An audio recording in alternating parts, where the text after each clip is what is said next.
Pendant plusieurs jours, ils avaient arpenté les rues, placardé le portrait de Romain Barré, mais en vain. Après les aveux des assassins présumés, les proches de la victime sont sous le choc. Il y a de la colère chez la famille de Romain Barré et évidemment il y a un désespoir devant la gratuité de ce meurtre. Selon les derniers éléments de l'enquête, Romain, assoupi dans son véhicule la nuit du 28 septembre, a été étranglé. Les suspects projetaient de voler ses effets personnels, une pratique appelée le vol à la roulotte. Les enquêteurs vont donc tenter de faire la lumière sur les raisons qui ont poussé les deux jeunes hommes à passer du petit larcin au meurtre de sang-froid.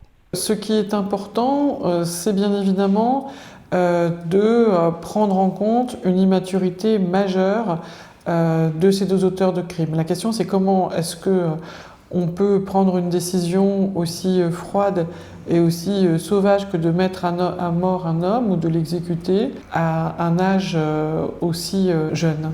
13 jours après le drame, le corps de Romain Barré reste introuvable et les deux suspects âgés de 16 et 19 ans sont toujours en détention provisoire.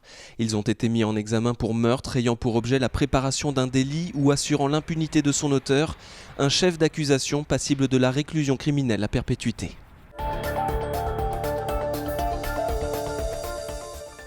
Un samedi soir sous surveillance à Saint-Brévin où l'accueil prochain d'une cinquantaine de migrants continue de diviser. Les Brévinois favorables à leur accueil ont choisi de ne pas participer à la réunion publique organisée par le collectif des opposants. 250 personnes dans la salle avec des questions dominées d'abord par la crainte. Tous les Brévinois qui sont là, c'est notre crainte à des viols, des agressions. On vient ici pour être peinard, on ne demande pas notre avis, je ne suis pas d'accord, c'est tout. Tous les migrants, ils ont qu'à rester chez eux, se battre pour leur donner du pays. Une réunion apolitique, mais dans les faits fortement dominée par les mouvements d'extrême droite, comme le Front National. Ses principales figures en Loire-Atlantique étaient présentes dans la salle, Jean-Claude Blanchard, Gauthier Boucher, Arnaud de Rigné, Christian Boucher et Lara Lusso. Alors, je suis pas républicain, moi je suis nationaliste breton, c'est mon problème. Par contre, j'ai des papiers français. En fin de soirée, le débat portera surtout autour des moyens d'empêcher l'arrivée des migrants. Un habitant tentera bien d'évoquer une autre hypothèse, mais sans succès.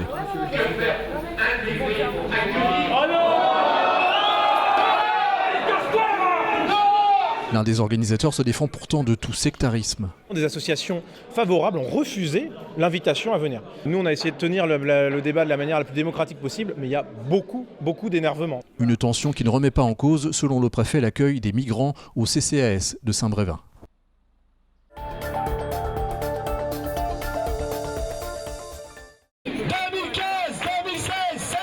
Une rentrée catastrophique. Les mots sont de l'intersyndicale de l'éducation nationale. Parmi ces enseignants du premier degré en grève, beaucoup ont été victimes d'erreurs dans leur affectation. On m'avait nommée sur Notre-Dame-des-Landes, sauf que quand je suis arrivée là-bas, il y avait déjà quelqu'un qui avait pris mon poste. On me disait « vous allez rester ». Ah ben non, finalement, ce ne sera pas vous. Donc, impossible de se projeter. Je ne savais pas ce qui allait advenir de moi, j'attendais à côté du téléphone. D'autres sont en colère pour des raisons géographiques. Cécile Fournéron a d'abord été envoyée à Saint-Nazaire, à 65 km de son domicile. Sachant que je vis seule avec mon petit garçon, c'était un petit peu compliqué. La rentrée était vraiment hyper stressante pour moi, pour beaucoup d'entre nous, parce que je suis T1, donc je suis débutante, et que j'ai failli quand même démissionner, tellement j'étais stressée. Le message a été entendu par l'inspecteur académique. Après une réunion de près de 2 heures avec les syndicats, il a accédé à leurs revendications. C'est que les personnels puissent formuler des vœux les plus précis possibles, permettant des stabilités dans les écoles, permettant des vœux géographiques respectueux de leurs souhaits. C'est aujourd'hui que se décident les règles du mouvement 2017. En septembre cette année, 400 personnels étaient encore dans l'attente d'une nomination.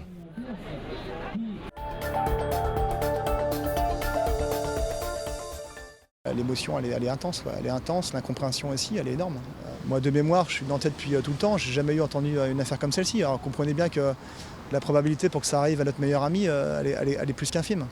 On ne peut pas imaginer ça, c'est pas possible. Donc on est aujourd'hui toujours dans le déni, faut être clair, on est dans le déni. C'est-à-dire qu'aujourd'hui on ne réalise pas, on ne veut pas réaliser. Qu'est-ce qu'on peut faire justement pour qu'on puisse parler de Romain, lui rendre le plus bel hommage? C'est faire une marche blanche. Et vraiment le but il est là, c'est de marquer vraiment les esprits. Surtout c'est ça, puis qu'on parle de lui, un grand appel, amis proches, amis lointains, des personnes qui ne le connaissaient pas. Ça touche tout le monde, c'est ça qu'il faut bien comprendre, c'est que ça touche tout le monde, ça aurait pu arriver à n'importe qui.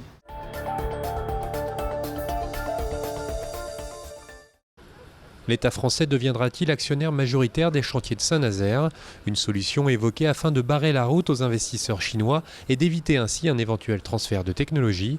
Les représentants de Force ouvrière ont rendez-vous mardi avec Emmanuel Valls pour convaincre le gouvernement d'aller dans cette voie. Il faut savoir que Force ouvrière d'STX revendique cette nationalisation ou à minima l'entrée comme actionnaire majoritaire de l'État dans notre capitale depuis déjà 2006.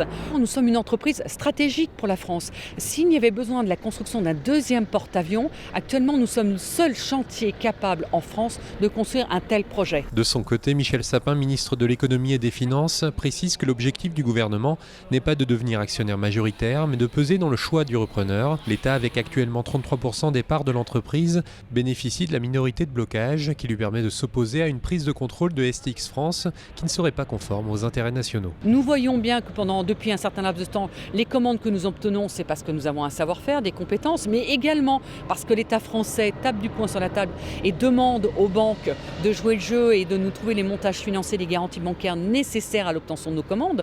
Donc on voit bien qu'effectivement, jusqu'à présent, seul l'État français et notre savoir-faire et nos compétences ont permis de remplir notre carnet de commandes. Une vente qui intervient alors que le chantier nazarien, qui emploie 2600 personnes, est en pleine forme, avec 14 paquebots en commande sur 10 ans pour un montant de 12 milliards d'euros. L'État dispose de plusieurs moyens pour peser dans le choix du repreneur, qui relève, je le rappelais, à ce stade in fine du tribunal de commerce de Séoul, avec une minorité de blocage du fait de sa position au capital de STX France, les droits qui lui sont conférés par le pacte d'actionnaires en vigueur, et enfin la réglementation sur les investissements étrangers en France que nous pouvons à tout moment actionner. Nous ne sommes qu'au début de ce processus qui va durer plusieurs mois, et dans ce dossier comme dans d'autres, je veux vous assurer que l'État actionnaire jouera pleinement son rôle. Richard Gazeau ne s'attendait pas à ça. Cet été, ce chef d'entreprise n'a pas réussi à recruter suffisamment de transporteurs routiers et a même dû refuser certaines commandes. Une situation qui s'explique notamment par l'embellie économique que connaît le secteur. On a des problèmes de recrutement parce qu'aujourd'hui le marché est arrivé assez vite. Il y a eu des fluctuations depuis 2008, la crise est intervenue. Il y a eu une très grosse baisse de marché. Aujourd'hui, on est dans une période où ça reprend. Et ça nous a tous un peu surpris. Le secteur connaît aussi une vague de départ à la retraite avec peu de candidats pour reprendre les postes. Face à ce problème de recrutement, les entreprises tentent de changer l'image souvent erronée du transport routier. C'est un métier qui requiert beaucoup de responsabilité, d'autonomie. Le conducteur n'est pas simplement un tourneur de volant, mais un ambassadeur de l'entreprise sur la route avec les autres usagers. Pour des véhicules importants et imposants, mais aussi chez les entreprises clientes. Donc il y a tout un savoir-faire et un savoir-être à avoir. Et je pense qu'aujourd'hui, les entreprises qui recrutent proposent des postes sur lesquels on peut avoir des parcours professionnels tout à fait intéressants. Mais tout ça, c'est méconnu. 1200 offres d'emploi sont à pourvoir dans la région Pays de la Loire. Les transports Brelet, eux, sont toujours à la recherche de 2 chauffeurs.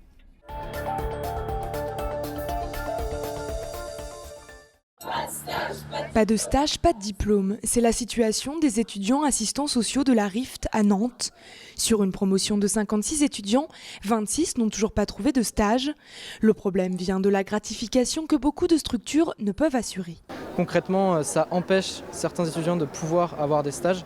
On a des camarades qui sont gratifiables et qui du coup ne pourront pas faire de stage dans certaines structures, par exemple l'hôpital ou des associations, qui sont des lieux qui ne gratifient pas, faute de moyens et de budget. On sait qu'il y a des coûts budgétaires énormément sur les structures qui du coup ne peuvent pas nous accueillir, ne peuvent pas nous gratifier. On sait qu'il y a une intensification du travail des travailleurs sociaux, que leurs conditions de travail se dégradent.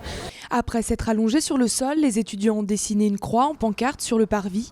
Car au-delà de la difficulté à trouver un stage, ces futurs travailleurs sociaux sont inquiets pour l'avenir de leur profession et du travail social dans son ensemble. C'est des formations qui veulent mixer, qui veulent réduire à 2 ans au lieu de 3. Donc c'est un métier qui est remis constamment en question. Après, on espère que non, ce ne sera pas la mort du travail social. Je pense que c'est une société qu'on a encore besoin. Une délégation de 3 étudiants a été reçue par le directeur régional de la jeunesse, du sport et de la cohésion sociale. Il a assuré mettre tout en œuvre pour débloquer la situation.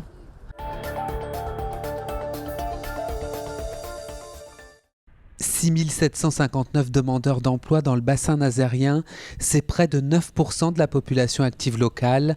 Un chiffre certes en dessous de la moyenne nationale, mais encore trop élevé pour une zone qui enregistre une réelle dynamique économique. On a à travailler sur donner de la visibilité sur les métiers qui recrutent, donner de la visibilité aussi sur les parcours de formation qui y mènent pour réussir le défi de l'emploi industriel. Et ce sont essentiellement ces profils d'ouvriers qualifiés qui font défaut. Depuis janvier 2016, les chantiers STX ont embauché 250 personnes en CDI, mais peinent à recruter dans certains secteurs métiers. C'est difficile aujourd'hui. On a une 60aine de soudeurs à embaucher jusqu'à la fin 2017 et une 40aine de charpentiers métaux, de chaudronniers. Donc on doit trouver des solutions parce qu'on a des commandes, on a des clients qui vont attendre leurs navires et les livraisons en conséquence.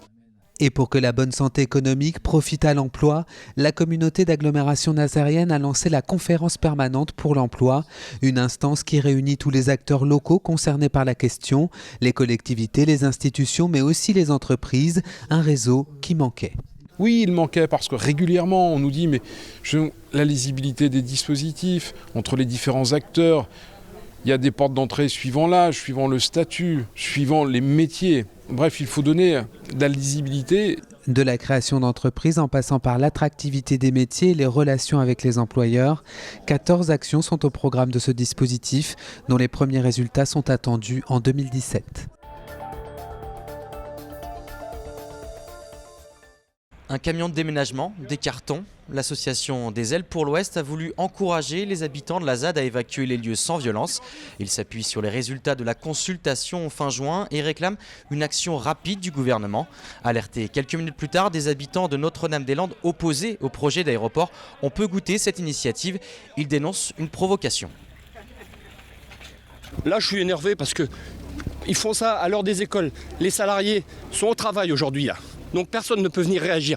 On est juste deux camarades là ici à venir, à s'afficher contre l'aéroport parce que effectivement c'est quand même, j'estime que c'est courageux aujourd'hui, moi, de venir contre ces gens-là qui viennent chez nous, qui n'habitent pas ici, qui n'ont rien à faire ici. Il n'y a personne qui vient faire de la violence et on vient faire un clin d'œil en disant ben voilà les cartons, prenez-les et dégagez la ZAD. Je ne parle pas aux agriculteurs qui sont ici avec des titres de propriété, le problème est différent. Je parle à ceux qui arrivent, qui occupent la ZAD illégalement.